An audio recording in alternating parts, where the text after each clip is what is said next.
What's up, tribe? How you guys doing? Go ahead and hit that subscribe button, and I hope you like this video. This is Insecure season 3 episode 1. Hunties, the wait is over. We are back. I love me some Insecure. So I would say it's a new show alert, but it's really not a new show. It's new to me reviewing it, but we in season 3, y'all. But the episode starts, this season we're starting 2 weeks down the road. We left off last season with Issa moving in with Daniel. And of course they were going to keep everything platonic and all that good stuff. But it seems like at the very beginning, we open up and all we see is Daniel's backside giving it to somebody. And all we see are her hands and we hear the panting. And at first I'm thinking, there they go. They done already fell into bed together. But then we very quickly realize that Issa is on the couch and she's listening to Daniel giving it to somebody. We see her, trying to cover her ears, going through that whole rigmarole. And then she finally gets up, she checks her phone, and she rolls out. Issa is now driving for Lyft. Now remember, at the end of last season, she didn't have a car. So she's got a car now, but she is driving for Lyft. And so, dude gets in her car and he immediately rolls up. Now, I have a friend who drives for Uber, and that has happened to him. So this is like, this how shit be rolling sometime. And so then we see Molly. Molly is on the beach on vacation. She got herself a nice little dude that she been flirting with. Y'all know when y'all go on vacation and y'all get y'all little vacation bae. And he's like, hey, I hate to see you leave it. It don't have to end. Oh, excuse me, y'all. He was like, it don't have to end. I'll be in LA next month. And she was like, do you have a visa? He was like, I'm from Cincinnati. Now, first of all, one thing, I ain't hear no accent. So, Molly, why did you assume this dude was from somewhere else?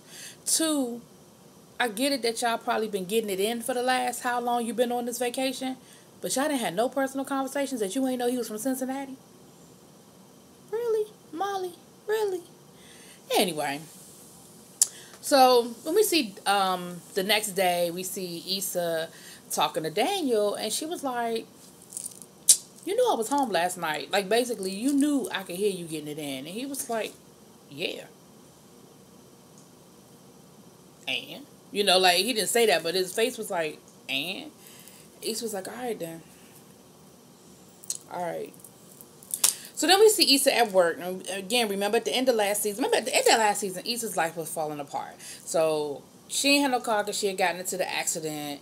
She ain't had nowhere to live because she had lost her apartment, gentrification, and she didn't have nobody sharing the rent with. Like, her work situation was like on, I'm sorry. It wasn't insecure. It wasn't secure. And so we see that she's still on the bench. She's not out in the field, and she's making phone calls. Her boss, well, really not her boss, but her friend who got the job, the promotion, is walking around, and Issa is like, look, what's going on? Like, has the director, I forget her name, has she said anything about taking me off the bench? Like, is she going to put me back in the field? And her friend was like, well, she's just really... I think her name was Patty, because she was like, Patty, no. She was like, she's just been really negative lately. Like, she just got a lot, just real negative, and I'm new in this position, and I really don't want to rock the boat by asking any questions about you, so don't know, And Issa's like, yeah, all right. So she has this list that they're asking her to call. I'm going to go ahead and finish this part of the story. She has her list that they're asking her to call, and they're asking her to call and follow up on the people that they still have relationships with, not necessarily the people that they didn't have relationships with. But she sees all these schools are crossed out, and she was like, what's up with the schools that's crossed out? And the coworker was like, I don't know, something about them not wanting us to come into their school anymore, something about them firing us or something. And so Issa starts calling those schools, like, well, what was it? Trying to get some feedback as to why they were no longer wanting, we got y'all to come into their school. And here's the thing. When you see that list and you see how many names are crossed out of that list, now I understand why the boss is so stressed out. Because, see, all that stuff run on grants. And you're losing grant money when you see stuff like that going on. And you about to mess around and lose your little company, your little nonprofit, if you can't get into these schools and show people that you're really doing something in these schools and really creating change, and show, you got to show the proof that you, anyway, y'all know how all that stuff works. And so Issa starts calling down the list trying to find out, well, what is it that y'all didn't like about We Got Y'all? And she starts getting a lot of feedback, which basically it all boils down to, we thought y'all was racist. Like, y'all only got one, y'all build yourself up as this black company, but you only got one black employee, which would be Issa. You have a very Euro centric curriculum. You bring these white employees into our school, and they're mean to the kids. Like, all these nasty, all these negative comments that really basically came back to race. So Issa goes to her boss like, look, this is the feedback I'm getting. I thought you would want to hear it so that you could figure out basically how to address it and fix it, so you can maybe try to get some of these schools back on your side. Her boss jumps all the way down her throat. Well, who told you to do that? Who gave you permission to do that? Why would you think I wanted your help? I mean, just all the way down her throat. And Issa was like, because I thought maybe I could help, And she was like, have you not figured out that everything that's gone wrong around here lately is because of you? Issa was like, well, damn. So things at work are not getting any better. Then we see Issa pick Molly up from the airport, and they end up going to have lunch. And Molly is like, look, being on that island gave me some perspective. I'm kicking all these dudes to the curb. If they can't, they can't saddle up and be what I need them to be, I'm kicking them all to the curb. I have perspective now. And Molly has this new job. Again, remember at the end of last season, Molly left her job. She took another job offer. But y'all let me know in them comments, something don't seem right about Molly in this new job. Because first she said something to Issa about they didn't get her benefits right. And she told them that they better add her benefits, get her benefit package together. Then when she was talking to Dro, which I'm going to get to Dro in a second. When she was talking to Dro, she was saying that they're still in negotiations, that everything is not really finalized. Then at a later point, she's at the nail salon getting a pedicure, and Dro was like, well, how did negotiations go? And she was like, oh, everything went fine. I'm like, we just haven't seen this new job. Man, I ain't saying there's anything I'm not saying there's anything wrong or something going on, but it just something don't seem right about Molly in this new job. Like, I feel like maybe the job fell through or something's up. I ain't put my finger on it yet, but I just don't feel like something's good with this job. But we'll see. But then Molly gets a call from Dro, and Issa's like, so what's up with Dro? Like, what you gonna do about that? She was like, I ain't fooling with Dro. Dro got a wife, and I am not doing that. I'm not doing that right now. I'm past it. I got my new perspective. Next thing we know, Molly and Dro getting it in the kitchen. He between her legs. I guess that's the new perspective that she got. Him between her legs. Anyway. And so Molly and Dro go through this thing. I'm going to get back to Dro. Molly and Dro, I should say.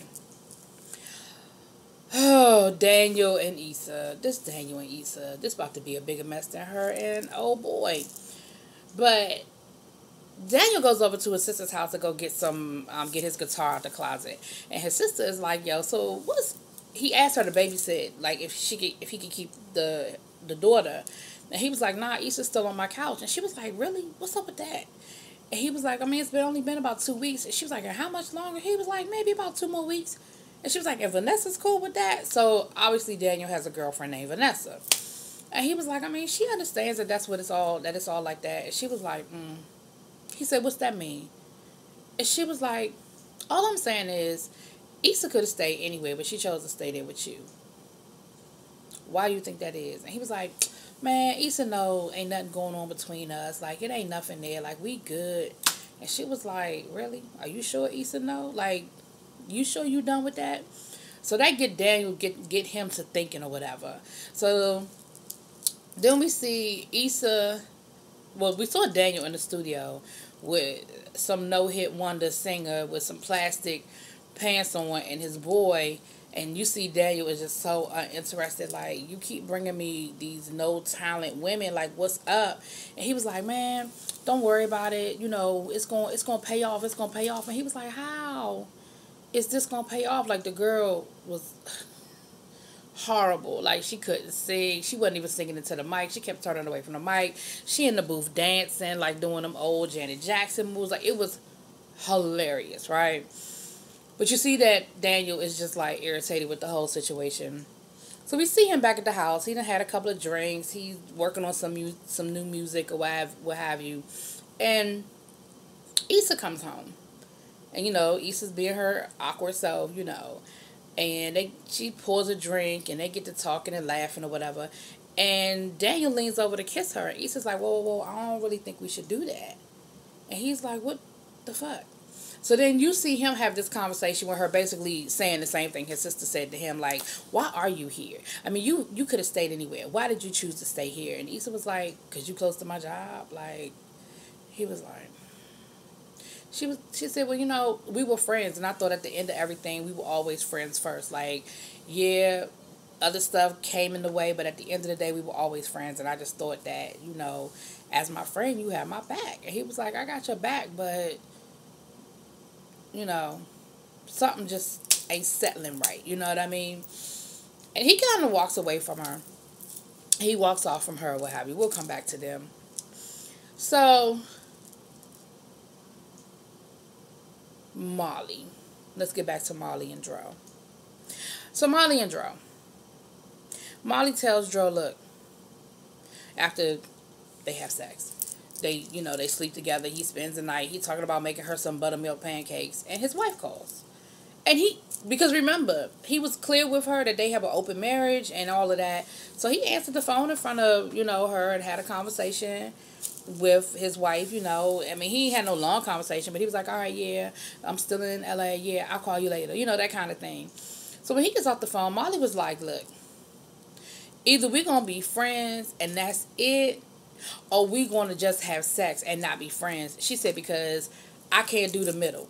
She was like, I can't be friends with you, have sex with you, and still keep it in the pocket where it needs to be.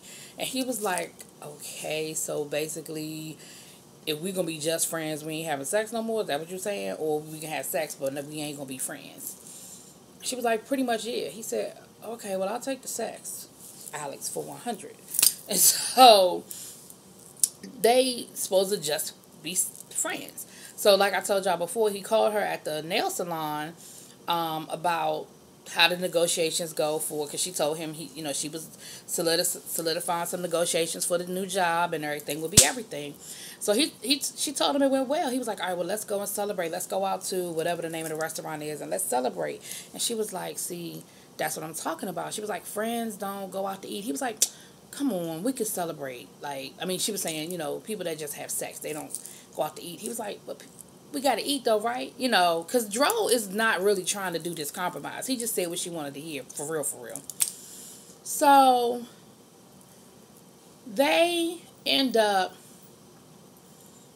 she ends up agreeing to go out to dinner with him, right? Even though she hesitated or whatever, but she agreed to do it. So back to something I forgot. Back to Molly and Daniel real quick. So when they were having their little conversation, she brought up the thing about him having sex with her in the house. And, she was like, stop, like, don't act like it's all on me. Like, you playing games too. Like, come on, like, you having sex with other people in the house. Like, for real, dude. Like, I mean, with me in the house, like, that's kind of messed up. Regardless of where we are in our situation, like, we do have a history, and you had to know that I wouldn't really be cool with that. But even though you're doing me a favor, I'm sleeping on your couch for free, like, I can't really complain, but come on, like, just give me a heads up, like, let me know not to come home, something. So, Daniel, he does what she asked him to do. He gives her a heads up not to come home. And so she decides she's going to do her Lyft. She's going to do her little Lyft driving. She calls Molly to come and ride with her. And Molly's getting ready for her little non-date with Dro.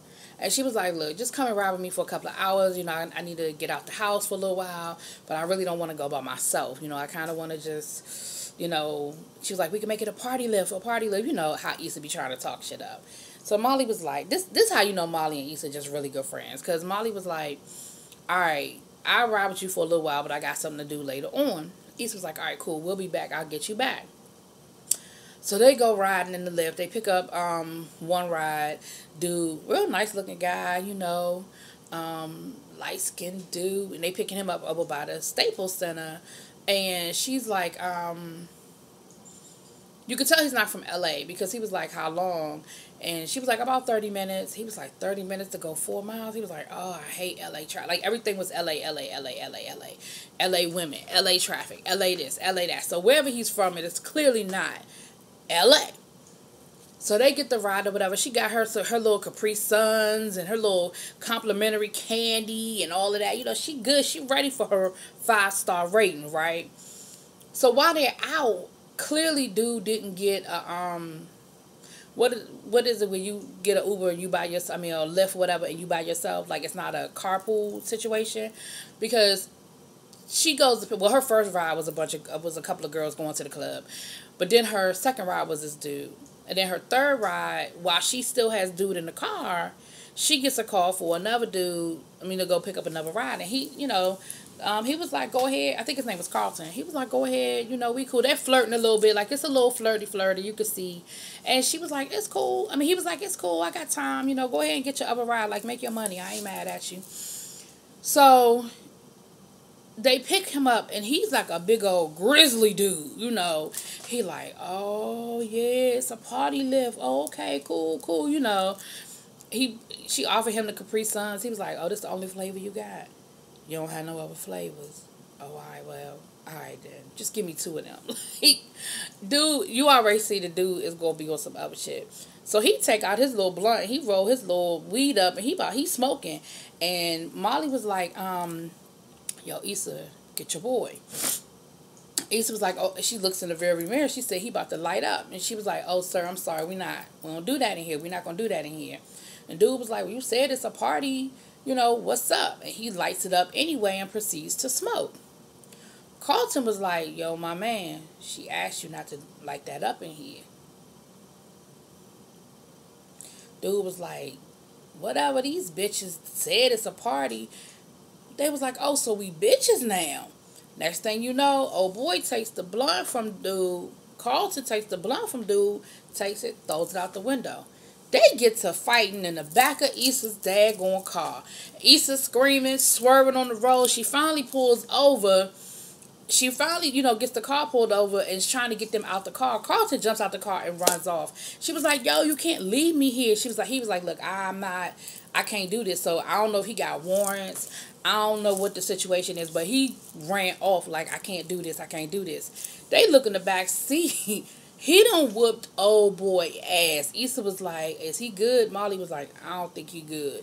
And all you can do is hear him in the back like, moaning and shit. I was like, this dude done whooped his ass. So, next thing we do, we see Issa going back home. Because she had texted old boy Daniel and was like, are we good? Like, basically, are you done fucking? Can I come home now? He ain't never texted her back. So, she comes in the house. And he's sitting on the couch, and she was like, so you couldn't text me back? He was like, oh, my bad. I fell asleep and I forgot. She was like, come on, man. Like, stop playing. Like, let's not stop playing this game. And so, that's, she was like, look, I'm going to be real with you. I said it didn't bother me, but it does. I do still have feelings for you. I just don't think it's a good idea for us to go back down that road. But that doesn't mean that I don't still care about you. That doesn't mean that I don't still have feelings for you. And I appreciate everything that you're doing for me. I don't want to sound ungrateful, but at the same time, like, I just, can you be a little more respectful of my feelings, And so you see that he's irritated or whatever. Like, they keep having I feel like they're having the same conversation the whole episode, and he ends up leaving. He's like, look, you got the house to yourself. Basically, I'm out for the night. And, of course, that doesn't make Issa feel any better. And then we see Issa get up. She gets a Lyft ride.